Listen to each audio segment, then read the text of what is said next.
لیکن یہ ہفتے کے دن جو ہے وہ گڑھا کھود کر مچھلیاں اس میں جمع کر لیتے اور اتوار کے دن گرفتار پکڑ لیتے ان کو. کہا اس میں بھی انہوں نے نافرمانی کی. پھر اللہ تعالیٰ نے ان سے کہا کہ بیت المقدس میں جو ہے قولوا حطۃ نغفر لکم، اور سجدے کی حالت میں حطۃ کہتے ہوئے جا گزر جاؤ. یہ سجدے میں جانے کی وجہ اپنی سرینوں کے بل گھسٹتے ہوئے جو ہے وہاں پہ داخل ہوئے، اور حطۃ کہنے کی بجائے حنطۃ کہا. اور پھر مریم علیہ السلام کے اوپر الزام لگایا اور عیسیٰ علیہ السلام کو قتل کرنے کا دعویٰ کیا. اے نبی کریم صلی اللہ علیہ وسلم، ان یہود و نصارہ کی باتوں سے آپ گھبرائیے نہیں. یہ اس سے پہلے بھی اسی طرح کے کام کرتے رہے. ان کی سرشت میں اور ان کی عادت میں یہ لکھ رکھا ہے، یہ نبیوں کی مخالفت ہی کرتے ہیں. انہوں نے نبیوں کو قتل کیا، نبیوں کو تنگ کیا اور طرح طرح کے فتنے جو ہے وہ چھوڑے ہیں. لہٰذا ان کی باتوں کا برا محسوس نہ کیجیے، آپ اپنے کام میں جو ہے وہ لگے رہیے.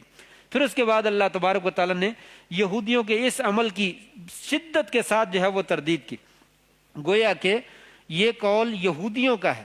یہودیوں نے کہا، قرآن مجید کہتے ہیں کہ ہم نے عیسیٰ علیہ السلام کو قتل کر دی.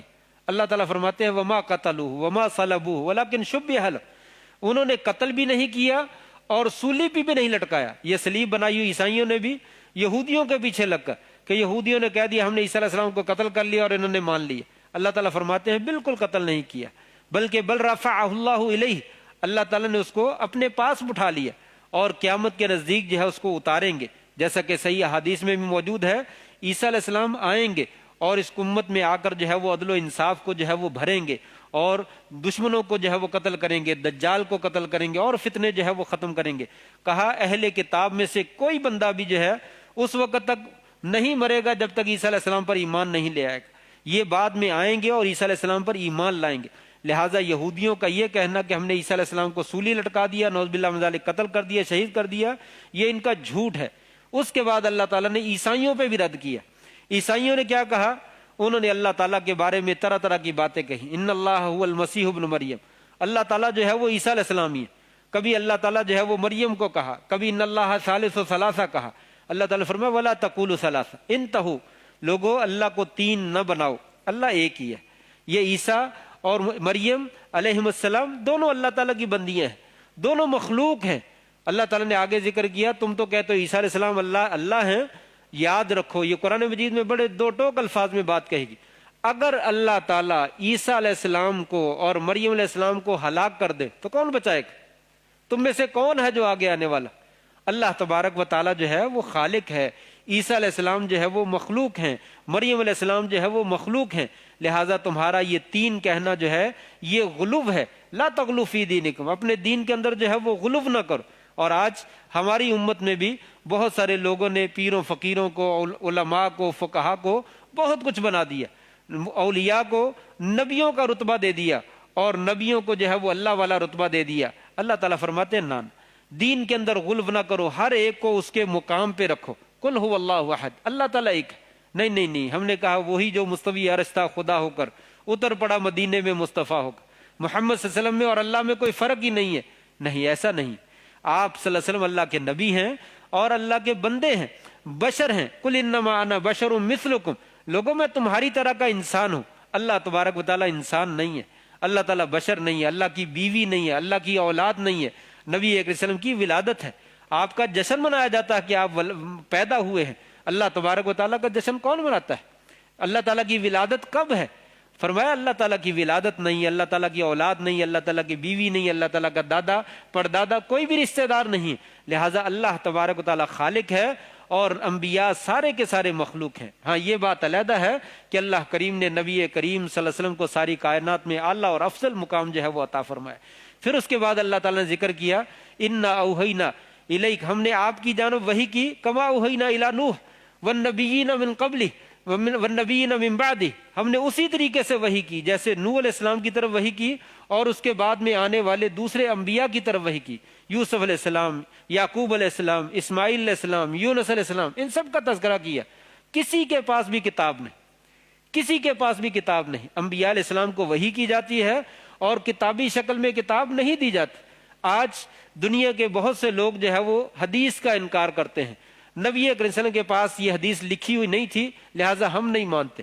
اللہ تعالیٰ فرماتے ہیں ہم نے نوح علیہ السلام اور اس کے بعد آنے والے کتنے ہی انبیاء کسی کو بھی کتاب نہیں تھی. وہی جو وہی ہم اس کو بھیجتے تھے وہ زبانی کلامی لوگوں کو پہنچاتے تھے، اسی کا ان لوگوں نے انکار کیا، اور انکار کرنے پر اللہ تبارک و تعالیٰ کا ان کے اوپر عذاب نازل ہوا۔ لہٰذا جو وہی نبی بات کرتا ہے وہ حجت ہے، لکھا ہوا ہونا جو ہے یہ حجت نہیں ہوتا، نہ ہی جو ہے یہ ضروری ہوتا ہے۔ اگر لکھ کر پیش کر دے تب بھی ٹھیک ہے، اگر نہ لکھ کر پیش کرے تب بھی صحیح ہے۔ آپ دکان پہ سامان لینے جاتے ہیں، کبھی آپ پرچی پر لکھ کر لے جاتے ہیں اور دکاندار کو دے دیتے ہیں یہ سامان ہم کو چاہیے، کبھی آپ زبانی کلامی اس کو لکھا دیتے ہیں، کبھی دکاندار نے کہا نہیں لکھ کر لاؤ، میں سامان نہیں دوں گا جب تک تم لکھ کر نہیں لاتے۔ ایسا نہیں ہوتا، یہ لکھنا بھی اچھی بات ہے، نہ لکھا ہوا ہو تو تب بھی بات چل جاتی ہے۔ تو اللہ تعالیٰ فرمایا ہم نے نبی کریم صلی اللہ علیہ وسلم کی طرف وحی اسی طرح کی جیسے نوح علیہ السلام اور اس کے بعد میں آنے والے نبیوں کی طرف وحی کی۔ انبیاء تو صرف 4 ہیں نبی جن کو ہم نے کتابیں دی، باقی کسی کو بھی کتاب نہیں دی۔ لہٰذا کتاب کا ہونا یہ کوئی دلیل نہیں ہے کہ یہ نبی سچا ہے اور جس کے پاس کتاب نہیں ہے وہ نبی جو ہے نعوذ باللہ من ذالک نبی نہیں ہے، ایسا نہیں ہے۔ پھر اس کے بعد اللہ تبارک و تعالیٰ نے سورہ مائدہ کے اندر یا ایھا الذین آمنوا اوفوا بالعقود، ایمانداروں کو اپنے وعدے اور عقد پورا کرنے کا حکم دیا۔ جو بھی کسی کے ساتھ عقد طے کر لو، معاملہ کر لو، تم آپس میں طے کر لو، اس کو پورا کرو، اپنی زبان پہ پکے رہو۔ مومن اپنی زبان سے نہیں پھرا کرتا، لیکن آج کون ہے وہ مسلمان ہی کیسا ہے جو اپنی زبان پہ قائم رہتا؟ آج مسلمان کا یہ جو ہے وہ رویہ ہے کہ اس کے پہچاننے کا ذریعہ یہی ہے کہ وہ اپنی بات پہ قائم نہیں رہتا، ابھی کچھ کہتا تھوڑی دیر کے بعد کچھ کہتا، بات کرتا ہے، وعدہ کرتا ہے، مکر جاتا۔ کہا یہ تو منافق کی نشانی، اذا وعد اخلف، جب وہ وعدہ کرتا ہے تو وعدے کی خلاف ورزی کرتا ہے۔ یہ منافقوں کا عمل ہے، مسلمانوں کا نہیں۔ یا ایھا الذین آمنوا اوفوا بالعقود۔ پھر اس کے بعد اللہ تعالیٰ نے حلال جانوروں کا ذکر کیا کہ بہیمۃ الانعام، جانور اونٹ ہے، گائے ہے، بکرا ہے، دمبا ہے، یہ جانور ہم نے تمہارے لیے حلال کیے۔ پھر اس کے بعد حرام جانوروں کا تذکرہ کیا، لوگوں مردار حرام، خنزیر حرام ہے، اور شراب حرام ہے، اور اسی طریقے سے جس کے اوپر غیر اللہ کا نام لیا گیا ہو وہ حرام ہے، پہاڑ سے نیچے گر کر جانور مر جائے وہ حرام ہے، جانور سینگوں سے ایک دوسرے کو مار دیں تو وہ حرام ہے، کسی جانور کے اوپر چوٹ لگ جائے اور وہ ہلاک ہو جائے وہ بھی حرام ہے۔ اس طریقے سے بے شمار جانوروں کا ذکر کیا، آخر میں ذکر کیا الا ما ذکیتم، وہ جانور جس کی روح موجود ہو اور آپ اس کو ذبح کر لیں وہ تمہارے لیے حلال۔ لہٰذا جانور اگر مر رہا ہے اسے ذبح کر لیا جائے وہ حلال ہو جاتا ہے، اگر ذبح نہ کیا جائے کسی بھی وجہ سے مر جائے تو وہ جانور حلال نہیں۔ مشرکین مکہ یہی عجیب و غریب قسم کا اعتراض کیا کرتے تھے، مسلمانوں تم کیسے مسلمان ہو؟ جس جانور کو اللہ مارتا ہے تم کہتے ہو وہ حرام ہے، اور جس جانور کو تم خود مارتے ہو اس کو کہتے ہیں حلال۔ یہ دشمنان دین کے اعتراضات ہوتے اس طرح کے، جس جانور کو اللہ نے مار دیا اس کو تم نے حرام کہہ دیا، یعنی جو اپنی طبی موت مر گیا، اور جس کو تم نے ذبح کر لیا چھری کے ساتھ تم نے خود مارا ہے تم کہتے ہو اس کو حلال ہو گیا، یہ حلال ہو گیا۔ حالانکہ کتنی سیدھی سی بات ہے کہ جانور جو مرتا ہے وہ کسی بیماری کی وجہ سے مرتا ہے، اس کا خون جسم میں رک جاتا ہے اور اس میں بیماریاں جو ہے وہ پیدا ہو جاتی ہیں، وہ گوشت انسان کی صحت کے لیے صحیح نہیں ہوتا، اور جب ذبح کر لیا جاتا ہے اس کا گوشت جو ہے وہ بہترین ہوتا ہے، انسان کی صحت کے لیے بہت ہی عمدہ قسم کا ہوتا ہے، اور اللہ تعالیٰ نے اسی جانور کو جو ہے وہ حلال قرار دی۔ اور پھر اس کے بعد اللہ تبارک تعالیٰ نے ذکر کیا لوگوں اہل کتاب کا کھانا تمہارے لیے حلال ہے، یہود و نصارہ اگر وہ کھانا پکائیں تو ان کا کھانا تمہارے لیے حلال ہے، بشرطے کہ جانور جو ہے وہ صحیح اسلامی طریقے سے ذبح کیا ہو۔ اگر انہوں نے بجلی کے ساتھ ذبح کیا ہے یا گردن مروڑ کے ذبح کیا ہے تو پھر ان کا کھانا نہیں کھانا چاہیے، اگر ان کے کھانے میں شراب ہے یا نجس چیزیں ہیں پھر نہیں کھانا چاہیے، لیکن اگر کھانا ان کا درست ہے تو ان کا کھانا کھانے میں کوئی حرج نہیں۔ ان کی عورتیں بھی تمہارے لیے حلال ہے، اگر تم ان سے شادی کرنا چاہو اور کسی قسم کا فتنے کا اندیشہ نہ ہو تو کوئی حرج نہیں، شادی کی جا سکتی ہے۔ لیکن جیسا کہ آج کل کہ ان کے ساتھ رشتہ طے کرنا، اپنے مسلمانوں کے ساتھ رشتہ طے کرنا بڑا مشکل ہے، دوسروں کے ساتھ اغیار کے ساتھ رشتہ طے کرنا تو یقیناً بہت زیادہ آزمائش کا باعث ہے۔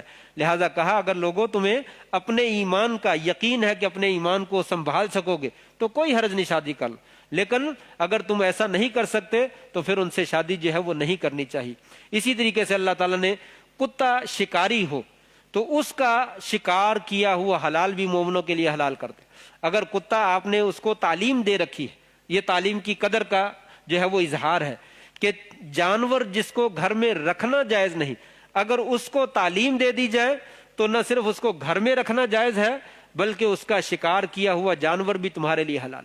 کتا شکار کر کے لائے اور اس میں سے اس نے خود نہ کھایا ہو اور تم نے اس کو چھوڑتے وقت بسم اللہ پڑھا ہو وہ چاہے قتل کر کے لے آئے چاہے زندہ لے آئے، اگر زندہ لے آئے تو اس کو ذبح کر لو، اگر قتل کر کے لے آئے اور اس میں سے کھایا نہ ہو تو تمہارے لیے اس کا کھانا حلال ہے۔ اگر اس نے خود کھا لیا ہے یا تم نے بسم اللہ نہیں پڑھی یا اس کے ساتھ کوئی اور جانور شامل ہو گیا ہے، پھر اس کا شکار جو ہے وہ کھانا تمہارے لیے جائز نہیں۔ پھر اس کے بعد اللہ تعالیٰ نے جو ہے وہ آدم علیہ السلام کے 2 بیٹوں کا تذکرہ کیا، حابیل اور قابیل کا۔ صحیح روایات تو معلوم نہیں کیسی ہیں، لیکن قرآن مجید سے معلوم ہوتا ہے کہ ان کو قربانی کرنے کا حکم دیا گیا۔ دونوں کا آپس میں کسی بات پہ جھگڑا ہو گیا، بعض کہتے ہیں شادی کے اوپر، اللہ عالم، لیکن جھگڑا ہوا، ان کو حکم دیا گیا کہ قربانی کرو، جس کی قربانی قبول ہو گئی وہ صحیح ہوگا اور اس کے ساتھ اس کے حق میں فیصلہ کر دیا جائے۔ دونوں نے قربانی کی، حابیل کی قربانی قبول ہو گئی، قابیل کی نہیں ہوئی۔ اس نے کہا یہ تو کام خراب ہے، اس کے دل میں نفرت پیدا ہوئی اور اس نے جو ہے اس کو قتل کرنے کا منصوبہ بنایا۔ دوسرے نے کہا تم کرنا چاہو تو کرو، میں نہیں کروں گا، یہ خون سے ہاتھ رنگنا کوئی اچھا کام نہیں۔ قابیل نے بالآخر جو اس کو قتل کر دی۔ پھر اس کے بعد اللہ تعالیٰ نے کہا کہ ہم نے اس کے بعد بنی اسرائیل پر یہ بات لکھ دی، جس نے ایک بندے کو قتل کیا، یاد رکھے اس نے پوری انسانیت کو قتل کیا۔ یہ خون سے ہاتھ رنگنا کوئی آسان کام نہیں ہے۔ جس نے ایک بندے کو قتل کیا گویا کہ اس نے پوری انسانیت کو قتل کیا، اور جس نے ایک بندے کی جان بچائی اس نے جو ہے وہ پوری انسانیت کی جان بچائی۔ ایک حدیث میں بھی آتا ہے آپ صلی اللہ علیہ وسلم نے فرمایا کہ قابیل کے بعد جتنے بھی دنیا میں قتل ہوتے آ رہے ہیں ان سب کا گناہ جو ہے وہ قابیل کو بھی پہنچے گا، ہر قتل کرنے والے کو بھی ملے گا، اور سب کا گناہ جو ہے وہ قابیل کے سر پر بھی ڈالا جائے گا۔ کیوں؟ سب سے پہلے وہی قتل کا جرم جو ہے وہ شروع کرنے والا تھا۔